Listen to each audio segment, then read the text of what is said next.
Hello students, जो लोग अभी 2025 में क्लास 11th का एग्ज़ाम दे रहे हैं उनके लिए मैं बता दूं कि मैंने कहा था कि आप सारे मॉडल सेट, आप लोगों को चैप्टर वाइज पढ़ने की ज़रूरत नहीं है। हम लोग 10 सेट देंगे हर सब्जेक्ट का, और वो 10 सेट में से बाहर क्वेश्चन नहीं आएगा। 10 सेट काफ़ी है। हम लोग 10 सेट कहाँ से दे रहे हैं? तो 5 साल का मॉडल सेट दे रहे हैं, जो पिछले 5 सालों में झारखंड एकेडमिक काउंसिल ने जारी किया है। मॉडल सेट पिछले 5 सालों का एग्ज़ाम का क्वेश्चन दे रहे हैं।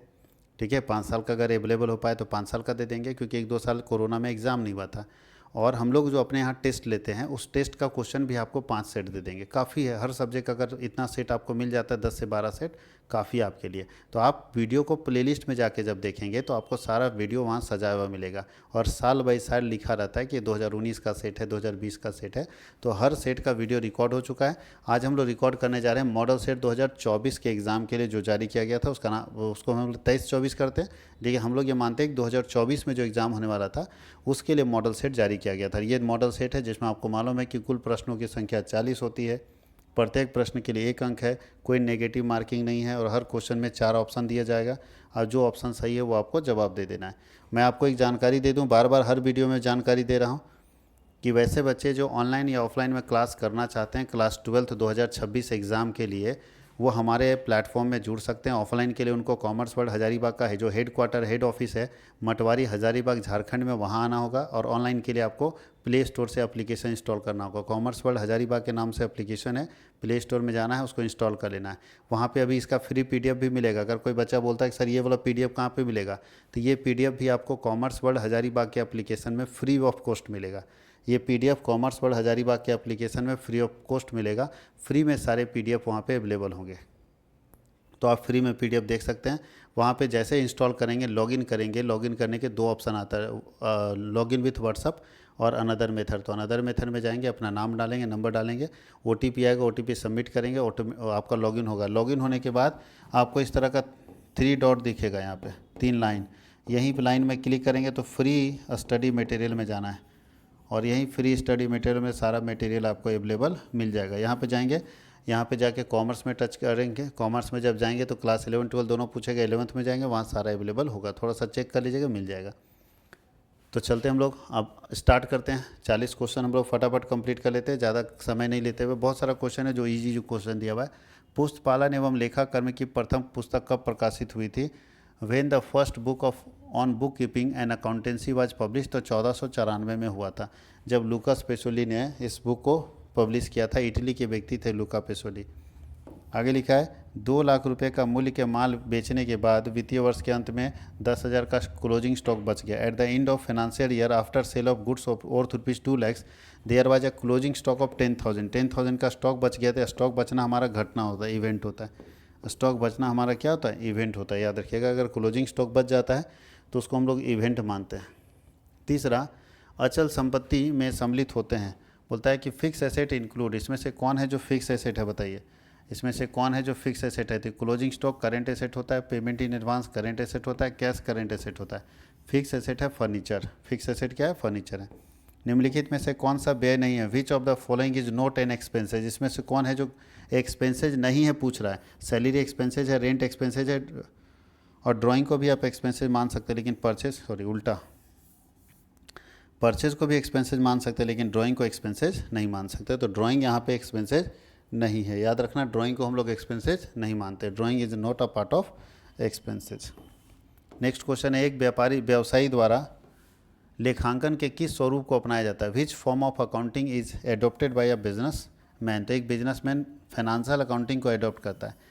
एक बिजनेसमैन फाइनेंशियल अकाउंटिंग को एडॉप्ट करता है। स्टॉक के मूल्यांकन के संदर्भ में निम्न में से कौन सा कथन सही है? Which one of the following statement is correct with regard to valuation of stock. तो क्लोजिंग स्टॉक के लिए नियम है कि बुक वैल्यू और market value whichever is lower. तो यहाँ देखिए, कॉस्ट प्राइस नहीं, मार्केट प्राइस नहीं, ये देखिए बुक वैल्यू और market value whichever is less, यही बोला है। तो कॉस्ट प्राइस और market price whichever is less, यही क्लोजिंग स्टॉक का वैल्यूएशन का सही तरीका है, कि बुक वैल्यू और मार्केट वैल्यू दोनों में जो कम होगा वही मेरा क्लोजिंग स्टॉक का वैल्यू होगा। सतत व्यवसाय अवधारणा के अनुसार व्यवसाय की इकाई चालू रहेगी। According to going concern concept the business entity will continue to exist. बोलता है कि गोइंग कंसर्न कॉन्सेप्ट क्या बोलता है? सतत व्यवसाय का अवधारणा क्या बोलता है? सतत व्यवसाय का अवधारणा बताता है कि एक बिजनेस लंबे समय तक, अनलिमिटेड टाइम तक चलता रहे। तो बोलता है अनिश्चित काल तक चलता रहे, यही तो सही है। एक बिजनेस अनिश्चित काल तक चलता रहे, ये बताता है बिजनेस एंटिटी कॉन्सेप्ट, या इसको गोइंग कंसर्न कॉन्सेप्ट बोलते हैं। गोइंग कंसर्न कॉन्सेप्ट ये बताता है कि कोई भी बिजनेस अनलिमिटेड टाइम तक चलता रहे। देखो यहाँ पूछ रहा है डबल इंट्री सिस्टम के फादर कौन से देश के थे? इटली के थे। डबल इंट्री सिस्टम के फादर जो थे लूका पेसोली कौन से कंट्री के थे? इटली के थे। दोहरा लेखा प्रणाली में प्रत्येक सौदे के कितने पहलू होते हैं? In double entry system every transaction has, बताओ हर लेन देन में कितने पहलू होते हैं? तो कम से कम 2 पहलू तो होते हैं। हर लेन देन में कम से कम 2 पार्टी होता है डबल इंट्री सिस्टम के अंदर।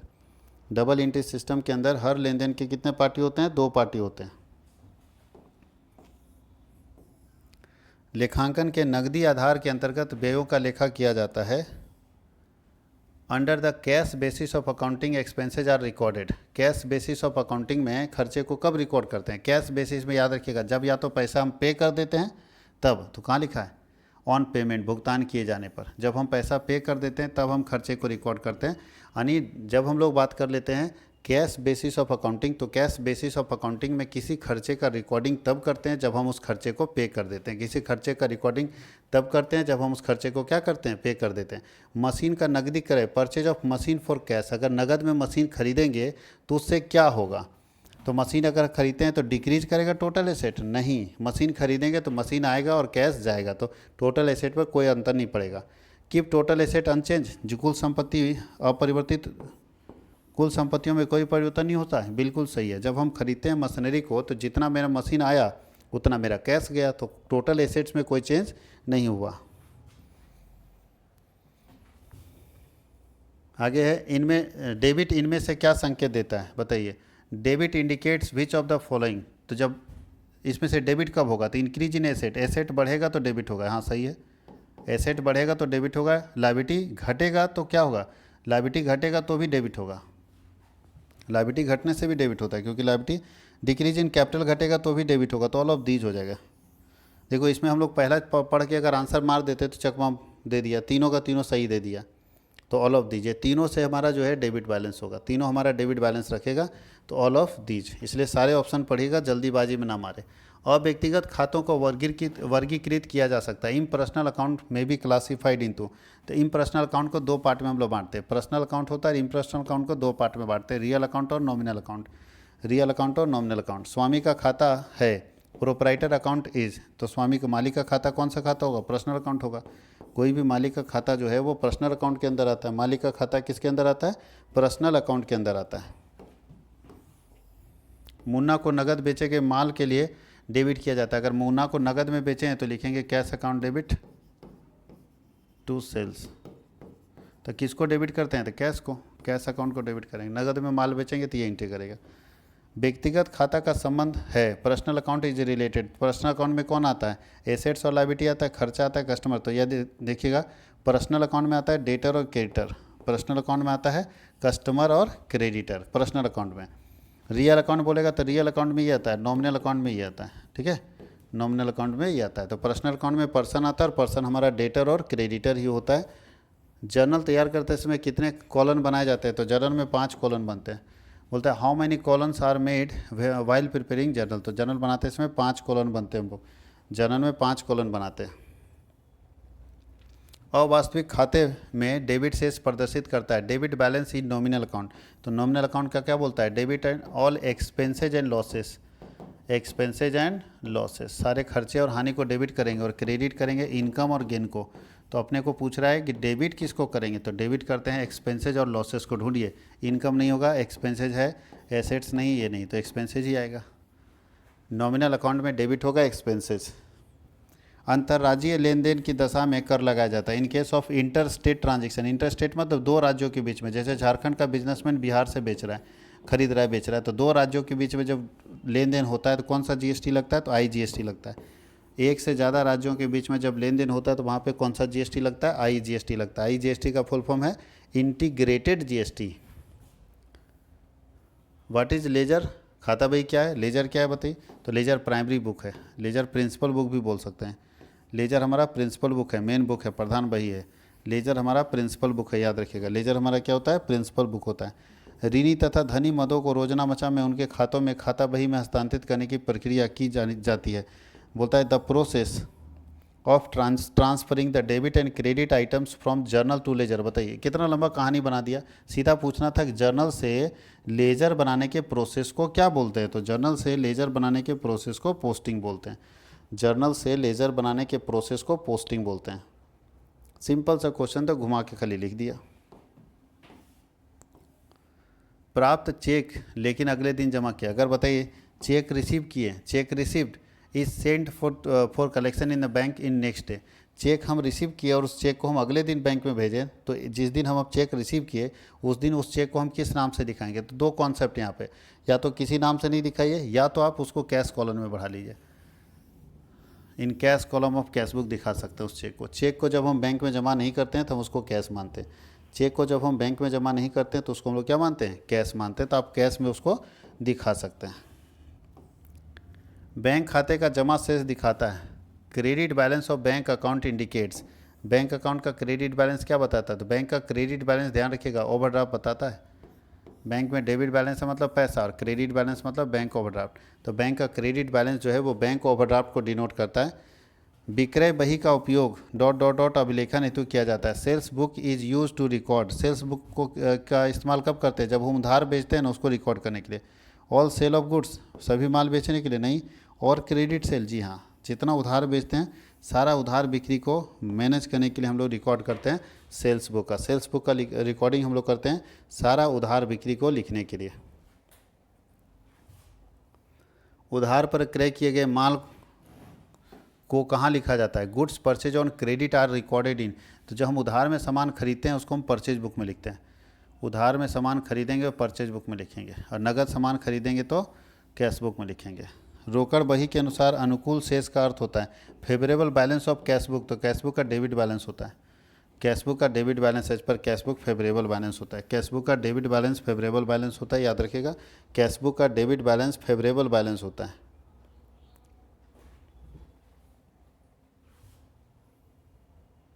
पासबुक एक प्रतिलिपि है। अब passbook is a copy of. Passbook किसका कॉपी है, तो कस्टमर जो बैंक की बहियों में ग्राहक के खाते, जी हाँ, a customer's account in the bank's book, bank के बुक में। Cash book related to bank column, नहीं, फर्म नहीं है, नहीं। फर्स्ट ऑप्शन ठीक है कि बैंक के बुक में जो कस्टमर का अकाउंट है उसका लिस्ट है पासबुक। बैंक के बुक में जो कस्टमर का अकाउंट है उसका लिस्ट है पासबुक। क्षतिपूरक अशुद्धियाँ मिलान को प्रभावित करती है। जितने कंपनसेटिंग एरर होता है वो कंपनसेटिंग एरर किसको मिलाने में प्रभावित होता है, यानी किससे पता चल जाएगा, तो बोलता है कि दोनों में से कोई नहीं। ट्रायल बैलेंस को भी कंपनसेटिंग एरर नहीं पता चलेगा और बैलेंस शीट में भी नहीं पता चलेगा, तो दोनों में से कोई नहीं। कंपनसेटिंग एरर किसी को प्रभावित नहीं करता है। खतौनी करने के क्रम में खतौनी करने के समय एक शून्य छूटना किस प्रकार की अशुद्धि मानी जाएगी। बोलता है वाइल पोस्टिंग 1 0 इज मिसिंग। जब पोस्टिंग कर रहे थे जर्नल से लेजर में तो एक जीरो छूट गया। इसको किस तरह का गलती था, अमाउंट का गलती कौन सा कहलाएगा, याद रखिएगा। तो अमाउंट की गलती को हम लोग बोलते हैं कमीशन एरर। अगर अमाउंट का कहीं मिस्टेक हो रहा है तो इसको बोलते हैं एरर ऑफ कमीशन।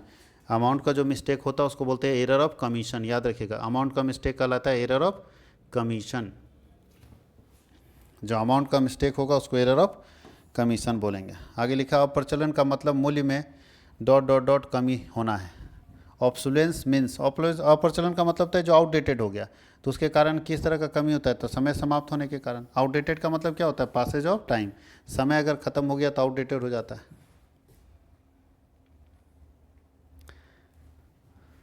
बाजार मूल्य में अस्थायी कमी, यही होना चाहिए, तो गलत बात।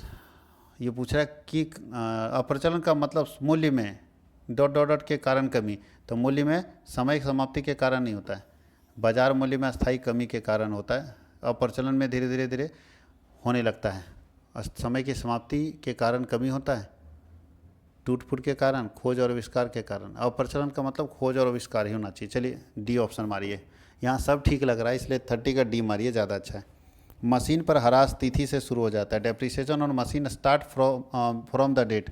किस डेट से मशीन पर डेप्रिसिएशन लगता है, जब हम खरीदते हैं, जब हम यूज़ करते हैं। तो जब हम यूज़ करने लगते हैं, जिस दिन से हम यूज़ करने लगते हैं उस दिन से उसका डेप्रिसिएशन क्या होता है, स्टार्ट हो जाता है। जिस दिन से हम यूज़ करना शुरू कर देते हैं उसी दिन से उसका डेप्रिसिएशन स्टार्ट हो जाता है। यानी किसी मशीन का डेप्रिसिएशन उसी दिन से लगेगा जिस दिन से उसको स्टार्ट करते हैं। अगला क्वेश्चन, ए के खाता की जगह सॉरी बी के खाते की जगह ए के खाते को डेबिट कर दिए, कौन सा गलती है? Debiting A account instead of B account is an error of, इसको कौन सा एरर बोलते हैं? तो छूटा नहीं है, इसको बोलते हैं प्रिंसिपल एरर, नियम पता नहीं था, प्रिंसिपल एरर। जब किसी दूसरे के खाते को आप डेबिट क्रेडिट कर देते हैं तो इसको बोलते हैं प्रिंसिपल एरर। राम को 500 रुपये का की बिक्री की खतौनी उसके खाते में 50 रुपये कर दिए, ये किस तरह की गलती है? ऐसे सॉरी, जिससे प्रभावित होगा। Sales to Ram 500 posted to his account 50। अब बताइए इससे क्या होगा? तो राम को जब हम क्या कर रहे हैं, राम की बिक्री की खतौनी उसके खाते में, उसके खाते मतलब राम, तो जब बेचेंगे तो क्या लिखेंगे? राम को Ram account debit to sales, तो सेल्स का सही लिखा होगा, बोला उसके खाते में, राम के खाते में 500 की जगह 50 लिखा गया तो 450 रुपये कम ना लिखा गया, तो इससे प्रभावित कौन होगा? राम का खाता। एक मशीन की मरम्मत पर 10,000 रुपये का व्यय को माना जाएगा। 10,000 spent on repair of a machine will be treated as, बताइए मशीन के ऊपर 10,000 का खर्चा करेंगे, कौन सा खर्चा माना जाएगा? तो रिवेन्यू। मशीन के ऊपर जो व्यय होता है उसको रिवेन्यू एक्सपेंडिचर माना जाता है। मशीन के ऊपर जो व्यय होता है उसको रिवेन्यू एक्सपेंडिचर के तौर पर माना जाता है, आयगत व्यय के तौर पर माना जाता है। यदि लागत का 25% है तो विक्रय मूल्य का कितना परसेंट होगा?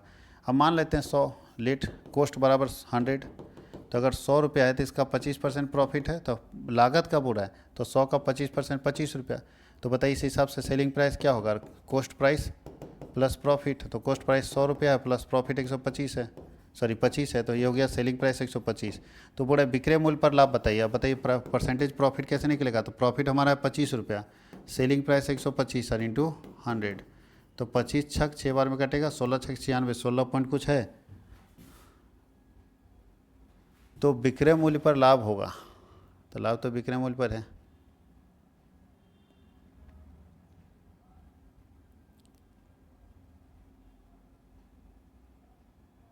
पच्चीस, अच्छा 25 6 काट दिए, 25 बचे ना कटेगा जी, 25 बार में 20%, तो 20% आएगा, ठीक है 20%।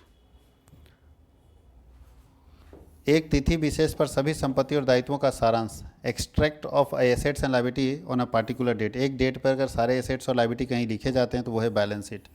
एक डेट पर जहाँ सारे एसेट्स और लायबिलिटी को लिखा जाता है उसको हम लोग बोलते हैं बैलेंस शीट। बैलेंस शीट में ही सारे एसेट्स और लायबिलिटी को एक डेट पर लिखा जाता है।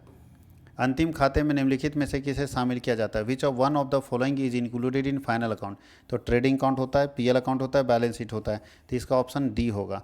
ऑल ऑफ दीज सारे के सारे फाइनल अकाउंट में शामिल होते हैं। दूसरा, प्रत्येक समायोजन का लेखा होना चाहिए। Every adjustment requires treated as. ये एडजस्टमेंट को कितना जगह लिखना चाहिए? तो एडजस्टमेंट को 2 स्थान पर लिखना चाहिए, कम से कम एडजस्टमेंट को 2 स्थान पर लिखना चाहिए। यदि अंतिम रहतिया तलपट में दिखाया गया है, ट्रायल बैलेंस में क्लोजिंग स्टॉक दिखाया गया, तो क्लोजिंग स्टॉक को कहाँ पे दिखाते हैं? तो जब कोई क्लोजिंग स्टॉक ट्रायल बैलेंस में दिखेगा तो वो बैलेंस शीट में जाएगा। जब कोई क्लोजिंग स्टॉक ट्रायल बैलेंस में दिखेगा तो उसको बैलेंस शीट में लिखेंगे, याद रखिएगा इसको। और अगर नीचे दिया हुआ एडजस्टमेंट में तो उसको 2 जगह लिखते हैं। प्रीपेड एक्सपेंसेस बोलता है प्रीपेड रेंट इज शोन। अगर प्रीपेड रेंट है तो कहाँ पे दिखाएंगे? तो प्रीपेड रेंट हमारा करेंट एसेट कहलाएगा।